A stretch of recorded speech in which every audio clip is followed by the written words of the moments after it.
অন্তর্বর্তী সরকারের অন্তিম মুহূর্তে এসে ডক্টর ইউনূসের press secretary mister Shafiqul Alam গণমাধ্যমের সামনে মন্তব্য করলেন যে ইউনূস সরকার 90% সফল হয়েছে।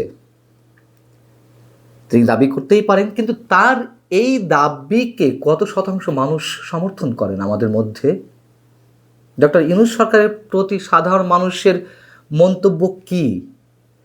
এই বিষয়গুলো জানতে তার এই মন্তব্যকে ঘিরে আমি এই যে আমাদের যে মানচিত্র চ্যানেলে সেখানে একটি জরিপ চালিয়েছি, একটি প্রশ্ন ছুড়ে দিয়েছিলাম সাধারণ মানুষের উদ্দেশ্যে যে তারা কতটা সমর্থন করেন মিস্টার শফিকের বক্তব্যকে। এই প্রশ্নটি যখন আমি জরিপ আকারে এটি চালাই, তার কয়েক ঘন্টার মধ্যে ভোট পড়েছে 25,000। মন্তব্য করেছেন সহস্রাধিক মানুষ। এখানে মিস্টার শফিকের মন্তব্যের সাথে একমত পোষণ করেছেন, অর্থাৎ ডক্টর ইউনূস সরকার যে 90% সফল হয়েছেন তার প্রতি সমর্থন জানিয়েছেন মাত্র 8% মানুষ। আর ইউনূস সরকারের যে কর্মকাণ্ড তার প্রতি চরম অনাস্থা এনে অথবা প্রেস সেক্রেটারি মিস্টার শফিকুল আলমের বক্তব্যের বিরোধিতা করে ভোট দিয়েছেন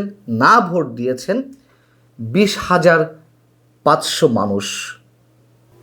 আমি তাদের যে সহস্রাধিক মন্তব্য তার থেকে 5-7টি মন্তব্য আপনাদের একটু পড়ে শোনাই। প্রায় মন্তব্য একই ধরনের। মেহেদি হাসান নামে একজন লিখছেন, দেশ বিক্রি আর ম্যাটিকুলাস ডিজাইনের সফল ডক্টর ইউনূস। আরেকজন লিখছেন, জাতিকে চরমভাবে বিভক্ত করতে পারাটাই তার একমাত্র সফলতা। ইসমাইল শাহিন তিনি বলছেন, মব সৃষ্টিতে তিনি সফল। মিস্টার মোস্তাফিজান নামে একজন মন্তব্য করছেন, তিনি দেশ ধ্বংসকারী, অর্থনীতি ধ্বংসকারী এবং মুক্তিযুদ্ধ ধ্বংসকারী। রমেশ বিশ্বাস নামের একজন মন্তব্য করেছেন, ডাস্টবিন তো ডাস্টবিন, সো দুর্গন্ধ ছাড়া সুগন্ধ আসে না। কাকে মন্তব্য করছেন উদ্দেশ্য করে বুঝতেই পারছেন। মাহিন আলী তিনি বলছেন, ডাস্টবিন শফিকের বিচার বাংলাদেশের মাটিতে হবে ইনশাল্লাহ। আরেকজন মন্তব্য করছেন, আমেরিকার কাছ থেকে দেশ ধ্বংসের যে মিশন ডক্টর ইউনূস নিয়েছিলেন তার 90% বাস্তবায়ন করতে পেরেছেন। ঘটনা সত্য, দিক থেকে তিনি সফল। মিস্টার সাব্বির লিখছেন, হ্যাঁ ইউনূস তার নিজ পরিকল্পনায় সফল, কিন্তু দেশ ধ্বংসে দেশের সাধারণ মানুষ আতঙ্কিত, ভীত, সন্ত্রস্ত ছিলেন। আরেকজনের মন্তব্য, সকল উপদেষ্টাদের বিরুদ্ধে সর্বপ্রথম দেশ ত্যাগের নির্দেশনা জারি করা উচিত, তারপর আইনের আওতায় নিয়ে আসতে হবে তাদেরকে।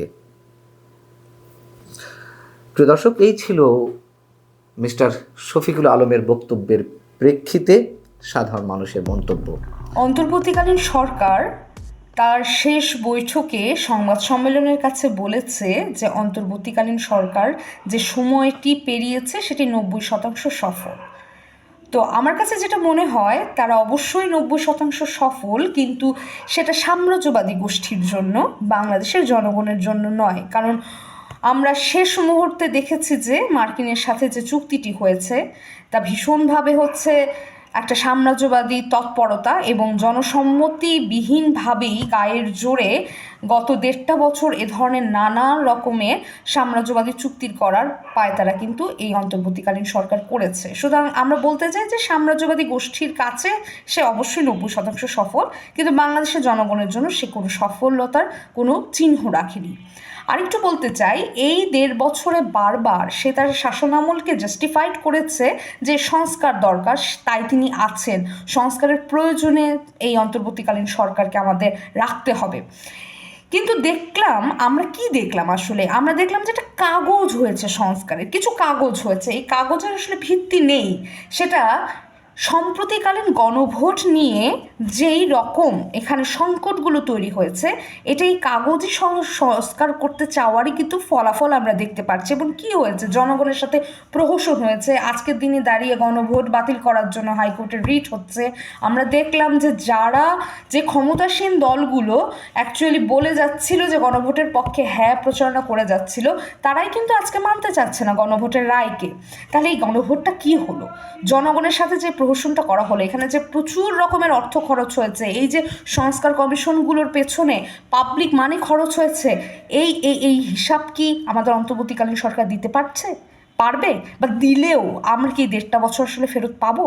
তাহলে এই কথা দিয়ে আমরা কিন্তু বলতে চাই যে অন্তর্বর্তীকালীন সরকার কোনো 90% সফল হয়নি।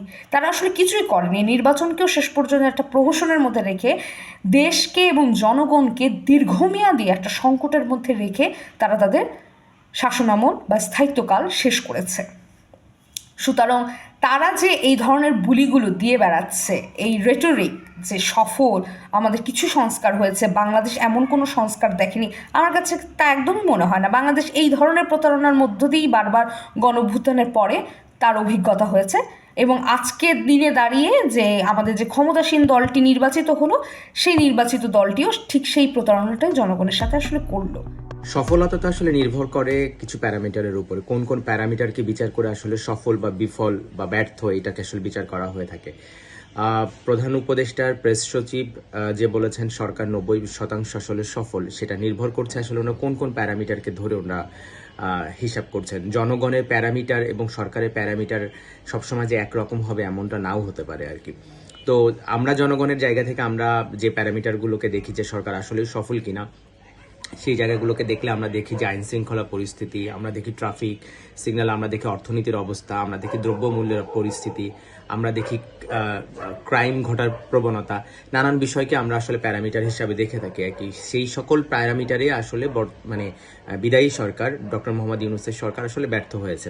তার আইন শৃঙ্খলা পরিস্থিতি নিয়ন্ত্রণে রাখতে পারেননি, দ্রব্যমূল্য আসলে নিয়ন্ত্রণে রাখতে পারেনি, বিরোধী দলের উপরে প্রচুর দমন পীড়ন হয়েছে, এবং প্রথম দিকে তিনি ক্ষমতা গ্রহণ করার প্রথম দিকে প্রচুর মানুষের লাশ পাওয়া যাচ্ছিল বিভিন্ন জায়গায়, প্রচুর নামে বেনামে আসলে হত্যা হয়েছে। তারপর আমরা দেখেছি আদালতের উপর এক ধরনের দমন পীড়ন ছিল, যেখানে যারা ভিকটিম তারা সহজেই আসলে জামিন পাচ্ছিল না, আদালতের উপরে সরকারের হস্তক্ষেপ ছিল। তারপর আমরা দেখেছি যে প্রেসের উপরে সরকারের হস্তক্ষেপ ছিল, শুধুমাত্র প্রেসে টকশোতে কথা বলার জন্য অনেক সাংবাদিকদেরকে জেলে যেতে হয়েছে। সবকিছু মিলিয়ে আমি মনে করি যে সরকার আসলে 90% আসলে যে সফল তারা বলছে আসলে এটা সম্পূর্ণ ভুয়া এবং সম্পূর্ণ একটা মিথ্যা কথা, এবং অথবা বলা যায় যে তারা আসলে জনগণের যে অভিপ্রায়, সেই জনগণের অভিপ্রায় বা জনগণ যে প্যারামিটার দিয়ে তাদের বিচার করে, সেই প্যারামিটার দিয়ে আসলে তারা নিজেদেরকে নিজেরা বিচার করছে না। দ্যাটস ওয়াই তারা আসলে 90% কথা বলছে। সত্যিকার অর্থে যদি বলতে হয়, আমি বলবো যে তারা শুধু, যদি তাদেরকে আমাকে পরিমাপ করতে বলা হয়, তাহলে আমি বলবো যে ডক্টর মোহাম্মদ ইউনূসের সরকার খুব বেশি হলে 20 থেকে 25 মার্ক পাবেন 100-র মধ্যে আর কি, কারণ এর থেকে বেশি পাওয়া আসলে সম্ভব নয়।